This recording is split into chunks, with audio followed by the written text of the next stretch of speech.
రేపే నాగుల చవితి. ఎంతో శక్తివంతమైన రోజు. ఈరోజు స్నానం చేసే నీటిలో ఈ ఒక్కటి వేసుకుని చేస్తే జన్మ జన్మల పాపాలు ఆ నీటి ద్వారా పోయి కోటి జన్మల పుణ్యం కలుగుతుంది. దీపావళి అమావాస్య తర్వాత వచ్చే కార్తీక శుద్ధ చతుర్దశిని నాగుల చవితి పండుగ అంటారు. ప్రకృతి మానవ మనుగడకు జీవనాధారమైనది కనుక దానిని దైవస్వరూపంగా భావించి మన పూర్వీకులు చెట్టును, పుట్టను, రాయిని, రప్పను, కొండను, కోనను, నదిని, పర్వతాన్ని ఇలా సమస్త ప్రాణికోటిని దైవస్వరూపంగా చూసుకుంటూ పూజిస్తూ వస్తూ ఉన్నారు. ఇదే మన భారతీయ సంస్కృతిలోని విశిష్టత. నిశితంగా పరిశీలిస్తే అందులో భాగంగానే నాగుపామును కూడా నాగరాజుగా, నాగదేవతగా పూజిస్తూ వస్తూ ఉన్నారు. ఈ పాములు భూమి అంతర్భాగమందు నివసిస్తూ భూసారాన్ని కాపాడే ప్రాణులుగా, సమస్త జీవకోటికి నీటిని ప్రసాదించే దేవతలుగా తలచేవారు.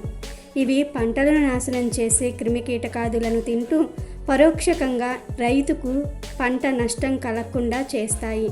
అలా ప్రకృతి పరంగా అవి మనకు ఎంతో సహాయపడుతూ ఉంటాయి. ప్రకృతిని పరమాత్మగా భావించి పూజించే సంస్కృతి మనది.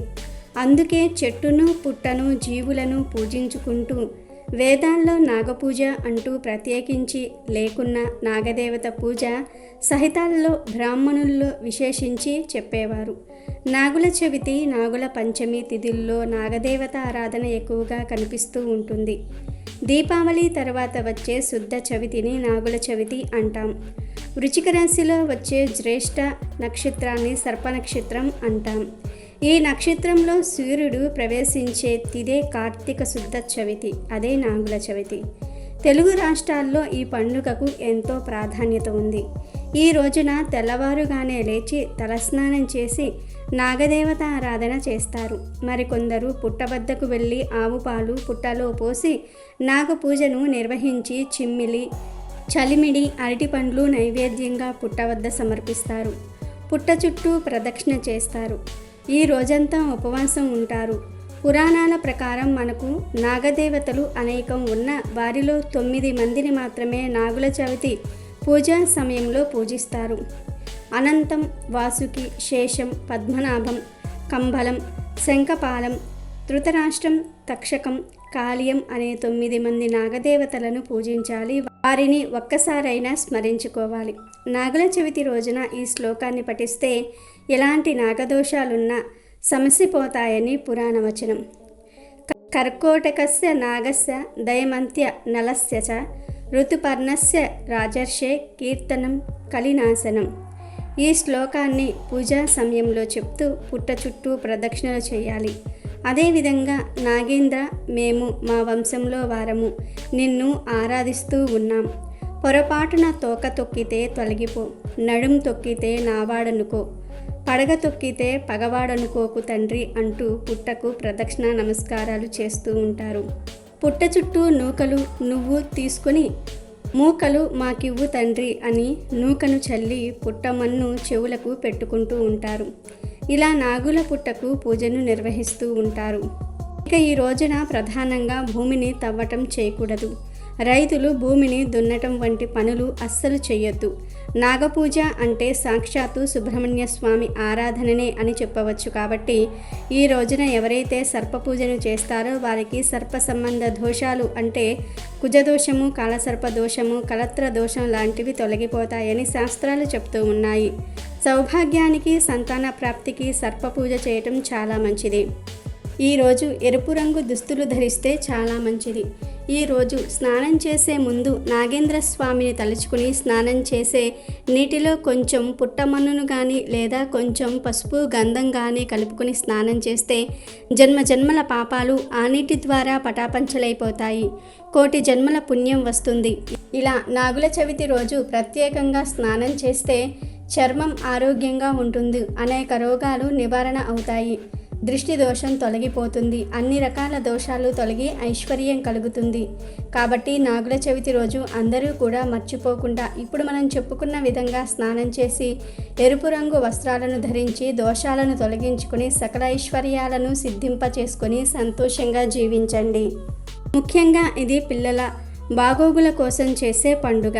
తమ సంతానానికి అన్ని విధాలా బాగుండాలని, ఎలాంటి నాగదోషాలు ఉండకూడదని మాతృమూర్తులు ఈ రోజున నాగుల చవితి వ్రతాన్ని చేస్తూ ఉంటారు. ఒక్కొక్క ప్రాంతంలో ఒక్కో ఆచారాన్ని బట్టి పూజ చేస్తారు. కొందరు ఇంట్లోనే పూజ చేస్తే కొందరు పుట్ట దగ్గరకు వెళ్ళి పూజలను నిర్వహిస్తూ ఉంటారు. ఈరోజు ఉదయాన్నే మేల్కొని అభ్యంగన స్నానాన్ని ఆచరించాలి. ఈ రోజంతా ఉపవాసం ఉండాలి. కొందరు రాత్రి భోజనం చేస్తారు. అది వారి వారి ఆచారాన్ని బట్టి ఉంటుంది. ఆ తరువాత ఇంట్లో నాగప్రతిమ ఉంటే దానికి అభిషేకాదులు నిర్వహించి షోడశోపచార పూజను చేసి నైవేద్యంగా నువ్వులు బెల్లం కలిపి చేసిన చిమ్మిలి చలిమిడి, దీన్ని బియ్యపిండి పాలు కలిపి చేస్తారు. ఇక పండ్లు ఆవు పాలు కూడా సమర్పిస్తారు. ఇక చాలామంది ఈ రోజున తప్పకుండా నాగుపాము పుట్ట దగ్గరకు వెళ్తారు. అక్కడికి వెళ్ళి ధూప దీప నైవేద్యాలతో పూజ చేస్తారు. పుట్టల్లో ఆవు పాలను సమర్పిస్తారు. వాల్మీకం అంటే పుట్ట, అక్కడున్న మట్టిని తీసుకొని కన్నులకు చెవులకు రాసుకుంటూ ఉంటారు. దీని వలన దోషాలు పోతాయని నమ్ముతూ ఉంటారు. ఈరోజు నాగపూజను నిర్వహించటం వల్ల ముఖ్యంగా జాతకంలో ఏవైనా రాహు సంబంధమైన ఇబ్బందులు ఉంటే తొలగిపోతాయి. సర్పపూజ వల్ల సమస్త సర్పదోషాలు తొలగి జీవితంలో సుఖ సంతోషాలు కలుగుతాయి. ఎవరి జాతకంలోనైనా పితృదోషాలు ఉంటే వారికి అనేక రకాల ఇబ్బందులు కలుగుతాయి. అందుకని అలాంటి వారు ఈ రోజున నాగపూజ చేయటం శ్రేయస్కరం. పితృదోషాలు తొలగి అనుకున్న కోరిక నెరవేరుతుంది. ఎవరైనా ఏదైనా విషయంపై ఆందోళన చెందుతూ ఉన్నా, భయపడుతూ ఉన్నా, లేదా కడుపు నొప్పి చెవి నొప్పి వంటి సమస్యలతో బాధపడుతూ ఉన్నవారు ఈ నాగుల చవితి వ్రతాన్ని గనుక చేస్తే వాటి నుంచి బయటపడవచ్చు. మీ పూర్వీకులు మొదటి నుంచి ఎటువంటి పద్ధతులు పాటిస్తూ ఉన్నారో అవే పాటించండి. మీకు ఇంటి వద్ద పూజలు చేసే సాంప్రదాయం ఉంటే అదే కొనసాగించండి. పుట్ట వద్దకు వెళ్ళి పాలు పోసి నైవేద్యాలను సమర్పించే సాంప్రదాయాన్ని పాటిస్తూ ఉన్నట్లయితే అదే కొనసాగించండి. మీ పిల్లలకు కూడా మీ కుటుంబ సభ్యులు తరతరాలుగా పాటిస్తున్న సాంప్రదాయం గురించి చెప్పి అవగాహన కల్పించండి. ప్రకృతిని పూజించటం మన భారతీయుల సంస్కృతి. మనం విష సర్పమును కూడా పూజించి మన శత్రువును కూడా ఆదరిస్తాము అని అర్థము. నాగుల చవితి రోజున నాగదేవతలను పూజించే వారికి అష్టైశ్వర్యాలు సిద్ధిస్తాయని విశ్వాసం. పిల్లల చేత ఇవి చేయించటం ఎందుకంటే వారికి మంచి అలవాట్లు నేర్పించటమే దీనిలోని ముఖ్య ఉద్దేశము. మనలను ఇబ్బంది పెట్టే వారిని, కష్టపెట్టే వారిని క్షమించాలి అని తెలపడానికే ఈ పూజ.